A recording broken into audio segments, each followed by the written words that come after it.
ನೋಡ್ರಿ, Instagram WhatsApp ತೆಗೆದ್ರೆ ಸಾಕು ಪ್ರತಿಯೊಬ್ಬನು ಶ್ರೀಮಂತನ. ಎಲ್ಲವನ್ನ ಕೈಯಾಗ ಕಾಸ್ಟ್ಲಿ ಫೋನ್, ಬ್ರ್ಯಾಂಡೆಡ್ ಅರಿಬಿ. ಈ ಕಂತಿನ ಜೀವನ ಅಂದ್ರೆ EMI ಲೈಫ್. ಇದರಿಂದ ಅಸಲಿ ಸತ್ ಹೇಳ್ತೀನಿ ಕೇಳ್ರಿ. ನಮ್ಮ ಇವತ್ತಿನ ಮಿಡಲ್ ಕ್ಲಾಸ್ ಹುಡುಗರು 4 ಮಂದಿ ತೋರಿಕೆ ಸಲುವಾಗಿ ಹೆಂಗೆ ತಮ್ಮ ಜೀವನನ ತಾವ ಹಾಳು ಮಾಡ್ಕೊತಾರ ಅನ್ನೋದು ಇವತ್ತಿನ ರಿಯಾಲಿಟಿ ಚೆಕ್. ಈಗ ಒಬ್ಬ ಹಳ್ಳಿ ಹುಡುಗ ಅಥವಾ ಮಿಡಲ್ ಕ್ಲಾಸ್ ಹುಡುಗ ಡಿಗ್ರಿ ಮುಗಿಸಿ 15-20 ಸಾವಿರ ಕೆಲ್ಸಕ್ಕೆ ಸೇರ್ತಾನ. ಒಂದು EMI ಮಾಡಿ ಫೋನ್ ತೊಗೊತಾನ, ಬೈಕು ತೊಗೊತಾನ. ಯಾಕೆ? ತನ್ನ ದೋಸ್ತರ ಮುಂದೆ, ರಿಲೇಟಿವ್ಸ್ ಮುಂದೆ ತಾನು ಸೆಟ್ಲ್ ಆಗ್ಯಾನ, ಒಳ್ಳೆ ಲೈಫ್ ಲೀಡ್ ಮಾಡಕತ್ತಾನ ಅಂಥೇಳಿ ತೋರ್ಕಿ ಸಲುವಾಗಿ. ಆದರೆ ರಿಯಾಲಿಟಿ ಏನು? ಇವೆಲ್ಲ ತೊಗೊಂಡಿರೋದು, ಆಮೇಲೆ ತಾನು ಓಡ್ಸಕತ್ತಿರೋ ಬೈಕು, ತೊಗೊಂಡಿರೋ ಫೋನು ಎಲ್ಲ ಸಾಲದೊಳಗೆ ತೊಗೊಂಡಿರೋದು. ಆದ್ರೆ ಪರಿಸ್ಥಿತಿ ಮನೆ ಹೆಂಗಿರ್ತೈತಿ? ಅಪ್ಪ ಸೈಕಲ್ ಮ್ಯಾಗ ಇಲ್ಲ ನಡ್ಕೊಂತ ಕೆಲ್ಸಕ್ಕೆ ಹೋಗ್ತಿರ್ತಾನ, ಅವ್ವ ಹರಗೆ ಸೀರೆ ಉಟ್ಕೊಂಡು ಮನ್ಯಾಗ ಕಷ್ಟಪಡ್ತಿರ್ತಾಳೆ.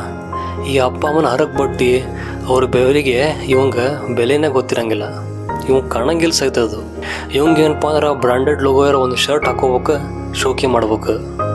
ಅವ್ರ ಜೀವನ ಪೂರ್ತಿ ಕಷ್ಟಪಟ್ಟು ಇವ್ನು ಶಾಲೆ ಕಲಿಸಿದ್ರು ಇವ 500 ರೂಪಾಯಿ ಕೊಟ್ಟು ಅವ್ರಿಗೊಂದು ಶರ್ಟ್ ಕೊಡ್ಸಂಗಿಲ್ಲ, ಅವ್ರ ಕಷ್ಟಕ್ಕೆ ಸಹಾಯ ಮಾಡಂಗಿಲ್ಲ.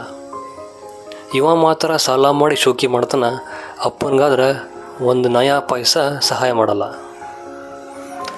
ಇದೇನ್ರಿ ಜೀವನ? ಇನ್ನೇನು ತಿಂಗಳ ಮುಗೀತು, ಇಲ್ಲ ತಿಂಗಳ ಚಲೋ ಆತಪ್ಪ ಅಂದ್ರೆ 5ನೇ ತಾರೀಕಿಗೆ ಪೇಮೆಂಟ್ ಆಗಿರ್ತೈತಿ. ಪೇಮೆಂಟ್ ಆದ ಕೂಡಲೇ ಆ EMI ಎಲ್ಲ ಕಟ್ಟಾಗಿ 100 ರೂಪಾಯಿ ಅಷ್ಟೇ ಉಳಿದಿರ್ತೈತಿ. ಆ 100 ರೂಪಾಯಿ ಕಿಸ್ತ ಇಟ್ಕೊಂಡು ಆ್ಯಪಲ್ ಲೋಗೋ ಇರೋ ಫೋನ್ ತೊಗೊಂಡು ಊರು ತುಂಬ ತಿರುಗಾಡ್ತಿರ್ತಾನೆ. ಏನಾರು ಎಮರ್ಜೆನ್ಸಿ ಬಂದ್ರೆ ಕೈಯಾಗ ಅವ್ರ ರೊಕ್ಕನೂ ಇರಂಗಿಲ್ಲ, ಮತ್ತು ಸಾಲನ ಮಾಡ್ಬೇಕು. ಇದು ಜೀವನನಾ? ಅಲ್ಲ, ಇದು ನರಕ.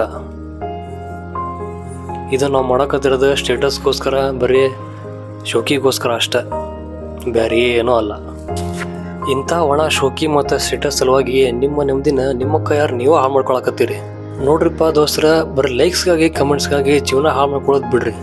ನಮ್ಮ ಯೋಗ್ಯತೆ ಎಷ್ಟೈತಿ ಅಷ್ಟಾಗಿದ್ರೆ ನಾವು ಯಾವತ್ತೂ ನೆಮ್ಮದಿಯಾಗಿರ್ತೀವಿ. ಅಪ್ಪ ಅಮ್ಮನ ಖುಷಿಯಾಗಿಡೋದ ನಮ್ಮ ಅಸಲಿ ಶ್ರೀಮಂತಿಕೆ. ಈ ವಿಡಿಯೋ ಇಷ್ಟ ಆದ್ರೆ ನಿಮ್ಮ ಫ್ರೆಂಡ್ಸ್ಗೆಲ್ಲ ಶೇರ್ ಮಾಡಿರಿ. ನಮಸ್ಕಾರ.